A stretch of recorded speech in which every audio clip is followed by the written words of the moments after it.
ওম শ্ৰী পৰমাত্মায় নম। গীতা মাধুৰ্য তৃতীয় অধ্যায় দ্বিতীয় খণ্ড আৰম্ভ কৰাৰ আগতে আপোনালোকক আকৌ এবাৰ অনুৰোধ কৰি কওঁ যে গীতা পঢ়া বা শুনাসকলে এইটো মানি লওক যাতে আপুনি অৰ্জুন হয়। অৰ্জুন মানে জ্ঞান অৰ্জন কৰিব পৰা আত্মা, আৰু পৰমাত্মাই স্বয়ং আপোনাক গীতা কৈ আছে। আহক এতিয়া ভিডিঅ'টো আৰম্ভ কৰোঁ। অৰ্জুনে ভগৱান কৃষ্ণক প্ৰশ্ন কৰিলে, জ্ঞানী আৰু অজ্ঞানী এই দুয়ো কৰ্ম কৰাত অন্তৰনো কি?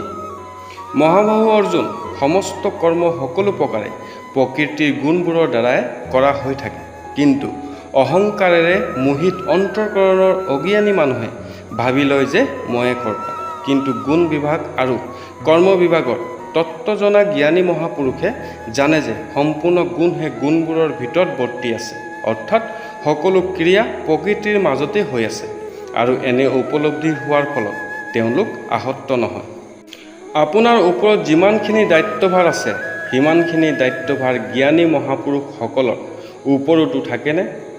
নহয়। জ্ঞানী মহাপুৰুষে অজ্ঞানীসকলৰ নিচিনা কৰ্ম নকৰিলেও কোনো কথা নাই, কিন্তু তেওঁলোকে কোনো প্ৰকাৰে অনন্ত প্ৰকৃতিজনিক গুণবোৰেৰে মহাশূন্য, আৰু গুণ তথা কৰ্মত আসক্ত অজ্ঞানীবোৰক কেতিয়াও বিচলিত কৰা উচিত নহয়।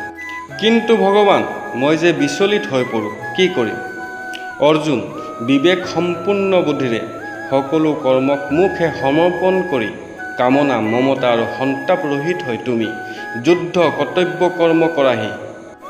সকলো কৰ্তব্য কৰ্ম আপোনাকে সমৰ্পণ কৰিলেনো কি হ'ব? দুখ দৃষ্টি ৰহিত হৈ শ্ৰদ্ধা সহকাৰে যিসকলে সদায় মোৰ এই অভিমত অনুসৰি আচৰণ কৰে তেওঁলোক সকলো কৰ্ম বন্ধনৰ পৰা মুক্ত হৈ যায়। কিন্তু যিসকলে আপোনাৰ অভিমত অনুসৰি নচলে তেওঁলোকৰনো কি হয়? যিসকলে মোৰ এই অভিমতত দুখ দৃষ্টি ৰাখি ইয়াৰ অনুসৰি নচলে, সাংসাৰিক জ্ঞানেৰে মহাশূন্য, পাৰমাৰ্থিক জ্ঞান ৰহিত সেইসকল অবিবেকিক লোক বিনষ্ট হোৱা বুলিহে তুমি বুজি ল'বা। আপোনাৰ অভিমত অনুসৰি নচলিলেনো তেওঁলোকৰ বিনাশ কিয় হয়? জ্ঞানীয়ে ৰাগ দেশ ৰহিত নিজৰ শুদ্ধ স্বভাৱ অনুসৰিহে ক্ৰিয়া কৰে, কিন্তু সেইবোৰ লোকে ৰাগ দেশ যুক্ত নিজৰ দূষিত স্বভাৱ অনুসৰিহে কৰ্ম কৰে। গতিকে শাস্ত্ৰ মৰ্যাদা অনুসৰি কৰ্ম কৰাত সিহঁত অপাৰগত হয়, সিহঁতৰ ওপৰত বল নাখাটে। গতিকে নিজেই দূষিত স্বভাৱৰ অধীন হৈ থকাৰ বাবে সিহঁতৰ অধপতন হৈ যায়। এই অধপতনৰ পৰা ৰক্ষা পোৱানো কিবা উপায় আছেনে প্ৰভু? প্ৰত্যেক ইন্দ্ৰিয়ৰ বিষয়ত ৰাগ দেশ নিহিত থাকে, গতিকে ৰাগ দেশ বশীভূত হৈ কোনো কৰ্ম কৰা উচিত নহয়, কাৰণ এই দুই হ'ল মানুহৰ শত্ৰু। তেন্তে মানুহেনো কি কৰিব লাগে? মানুহে নিজৰ ধৰ্ম পালন কৰিব লাগে। গুণ কম থকা হ'লেও স্বধৰ্মই হ'ল শ্ৰেষ্ঠ। স্বধৰ্ম পালন কৰাত মৃত্যু হ'লেও সি কল্যাণ কৰে, কিন্তু পৰৰ ধৰ্ম যিমানেই গুণ সম্পন্ন নহওক কিয় তাৰ অনুসৰণ কৰাটো ভয়াৱহহে হয়।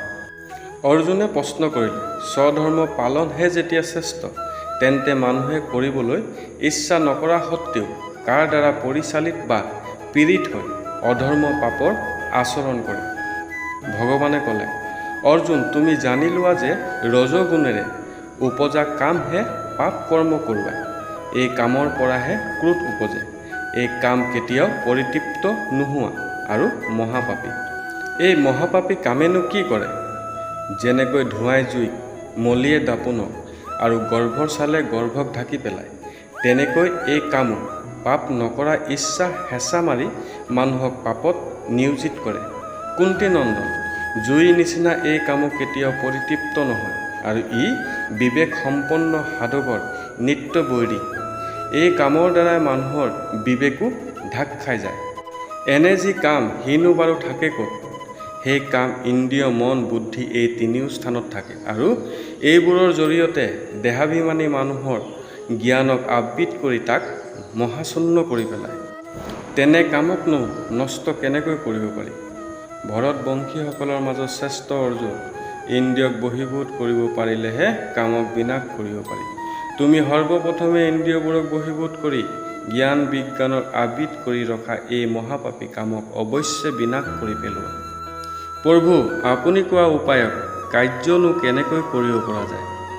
তুমি জানি লোৱা যে শৰীৰতকৈ ইন্দ্ৰিয়বোৰ হ'ল পৰ, ইন্দ্ৰিয়বোৰতকৈ মন হ'ল পৰ, মনতকৈ বুদ্ধি পৰ আৰু বুদ্ধিতকৈ কাম পৰ। এনেদৰে কামক বুদ্ধিতকৈ পৰ বুলি মানি লৈ নিজৰ দ্বাৰা নিজকে বশীভূত কৰি মহাবাহু তুমি এই দুৰ্জয় শত্ৰুক কামক মাৰি পেলোৱা। তৃতীয় অধ্যায় সমাপ্ত।